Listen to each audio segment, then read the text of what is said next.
Radio free Rabindra.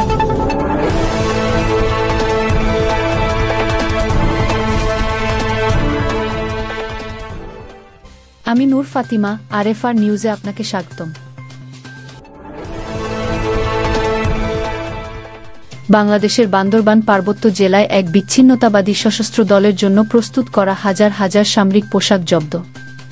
বাংলাদেশের বান্দরবান পার্বত্য জেলায় সক্রিয় এক বিচ্ছিন্নতাবাদী সশস্ত্র গোষ্ঠী কুকিচিন জাতীয় ফ্রন্ট কেএনএফ এর জন্য তৈরি করা সামরিক পোশাকের হাজার হাজার সেট পুলিশ জব্দ করেছে। এ তথ্য দেশের বিভিন্ন গণমাধ্যমে প্রকাশিত হয়েছে। খবর অনুযায়ী ২৮ মে বুধবার পুলিশ কুকিচিন জাতীয় ফ্রন্টের জন্য তৈরি করা মোট ১৫,০০০ সামরিক পোশাক জব্দ করে, যা বিভিন্ন পোশাক কারখানায় তৈরি করা হয়েছিল। এর আগে ২৭ মে সকালে বান্দরবান শহরের নয়হাট এলাকায় একটি পোশাক কারখানার গুদাম থেকে কেএনএফের ১১,৭৮৫টি সামরিক পোশাক জব্দ করা হয়। এছাড়াও ১৮ মে বান্দরবান শহরের বাইজিদ বোস্তামি এলাকায় অবস্থিত রিংভো অ্যাপারেলস কি নামক একটি কারখানা থেকে আরও ২০,৩০০টি সামরিক পোশাক জব্দ করা হয়।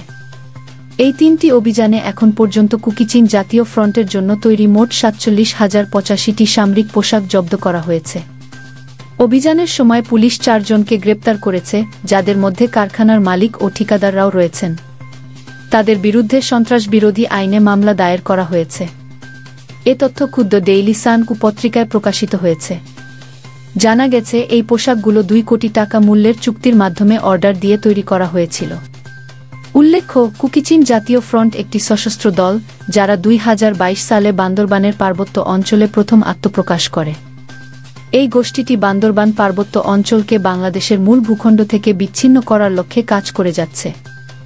বান্দরবান পার্বত্য জেলায় মোট ৩টি জেলা রয়েছে: বান্দরবান, রাঙামাটি ও খাগড়াছড়ি, যা আদিবাসী ও ক্ষুদ্র জাতিগোষ্ঠীর মানুষে পরিপূর্ণ এলাকা।